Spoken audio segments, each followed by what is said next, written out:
പ്രിയമുള്ള സഹോദരന്മാരെ, കഴിഞ്ഞ 2 വീഡിയോയിൽ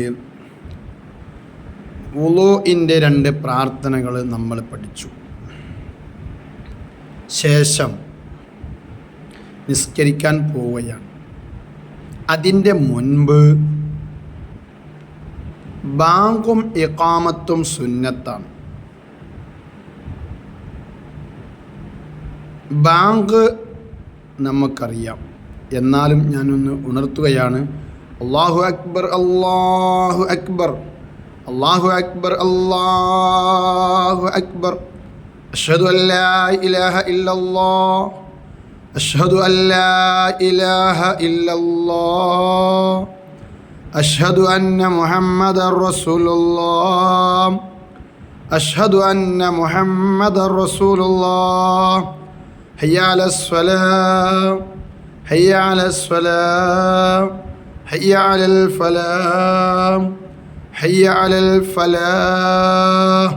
ഇവിടെ സുബഹി ബാങ്കാണെങ്കിൽ ഈ ഹയ്യ അലൽ ഫലാഹിന് ശേഷം അസ്വലാത്തു ഖൈറും മിനൻ നൗം, അസ്വലാത്തു ഖൈറും മിനൻ നൗം എന്ന് 2 പ്രാവശ്യം പറയണം. ശേഷം അല്ലാഹു അക്ബർ, അല്ലാഹു അക്ബർ, ലാ ഇലാഹ ഇല്ലല്ലാഹ്. ഈ അസ്വലാത്തു ഖൈറും മിനൻ നൗം ഒഴിവാക്കിയാൽ 4 വക്ത് നിസ്കാരത്തിൻ്റെ ബാങ്കായി. ശേഷം ഇഖാമത്ത് കൊടുക്കണം.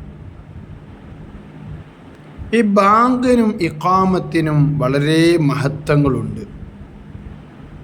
ഒന്ന്, പ്രസവിക്കപ്പെട്ട കുട്ടിയുടെ ചെവിയിൽ, വലത്തെ ചെവിയിൽ ബാങ്കും ഇടത്തെ ചെവിയിൽ ഇഖാമത്തും കൊടുക്കണം. അതുപോലെ തന്നെ ശൈത്താൻ്റെ ശല്യമുള്ള ആളുകളുടെ ചെവിയിലും ബാങ്കും ഇഖാമത്തും കൊടുക്കണം. എന്നാൽ ശൈത്താൻ ഓടിപ്പോകും. അതുപോലെ തന്നെ ബോധക്ഷയം സംഭവിച്ചവരുടെ ചെവിയിലും ബാങ്കും ഇഖാമത്തും കൊടുക്കണം. ഇങ്ങനെ തുടങ്ങി ധാരാളം മഹത്വങ്ങൾ ബാങ്കിനും ഇഖാമത്തിനുമുണ്ട്. നിങ്ങൾ നിസാരമാക്കുന്ന വസ്തുവല്ല ബാങ്ക്. നമ്മളൊക്കെ ബാങ്ക് കൊടുക്കുന്ന സമയത്ത് സംസാരിക്കുന്നവരാ പല ആളുകളും. നാം വളരെ ഗൗരവത്തോടെ ചിന്തിക്കേണ്ട, കാര്യത്തിലെടുക്കേണ്ട ഒരു വിഷയമാണ് ബാങ്കും ഇഖാമത്തും. ബാങ്കും ഇഖാമത്തും വളരെ ഗൗരവമുള്ളൊരു വിഷയമാണ്. ശൈത്താനെ ഓടിക്കാനുള്ള കഴിവ് ബാങ്കിനും ഇഖാമത്തിനുണ്ടെങ്കിൽ അതിൻ്റെ മാറ്റം വേറൊന്നും പറയേണ്ടതില്ലല്ലോ. ഇരിക്കട്ടെ. അപ്പോൾ ബാങ്കും ഇഖാമത്തും നിസ്കാരിക്കുന്നതിന് മുമ്പ് നമ്മൾ കൊടുക്കണം. എന്നാൽ ഇഖാമത്ത് എന്താ? അല്ലാഹു അക്ബർ, അല്ലാഹു അക്ബർ, അഷ്ഹദു അല്ലാ ഇലാഹ ഇല്ലല്ലാഹ്, അഷ്ഹദു അന്ന മുഹമ്മദർ റസൂലുള്ളാഹ്, ഹയ്യ അലസ് സ്വലാഹ്, ഹയ്യ അലൽ ഫലാഹ്. ഇവിടെ ഇതിന് ശേഷം ഇഖാമത്താണെങ്കിൽ ഖദ് ഖാമത്തിസ് സ്വലാഹ്, ഖദ് ഖാമത്തിസ് സ്വലാഹ് എന്ന 2 കാര്യങ്ങൾ നമ്മൾ കൊണ്ടുവരണം ഇഖാമത്തിൽ. അത് ഈ 5 വക്ത് നിസ്കാരത്തിനാണെങ്കിലും ഇഖാമത്ത് ഇങ്ങനെ തന്നെയാണ്. ശേഷം അല്ലാഹു അക്ബർ, അല്ലാഹു അക്ബർ, ലാ ഇലാഹ ഇല്ലല്ലാഹ്. ഇനി ബാങ്കിന് ശേഷം ദുആണ്ട് അടുത്ത വീഡിയോയിൽ നിങ്ങൾക്ക് കേൾക്കാം. സഹോദരന്മാരെ, നമ്മൾ ബാങ്കും ഇഖാമത്തും നിസ്കരിക്കാൻ പോകുന്നതിന് കൊടുക്കണം. എന്നാൽ മയ്യത്ത് നിസ്കാരത്തിന് എന്തുകൊണ്ട് ബാങ്കും ഇഖാമത്തും കൊടുക്കുന്നില്ല? നാം ശരിക്കും മനസ്സിലാക്കണം.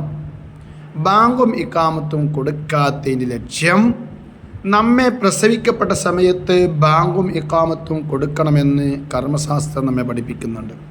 എന്നാൽ മയ്യത്ത് നിസ്കാരത്തിന് മുമ്പ് നമ്മുടെ ബാങ്കും ഇഖാമത്തും കൊടുത്തുപോയി. നമ്മൾ ശ്രദ്ധിച്ചിട്ടുണ്ടാവില്ല.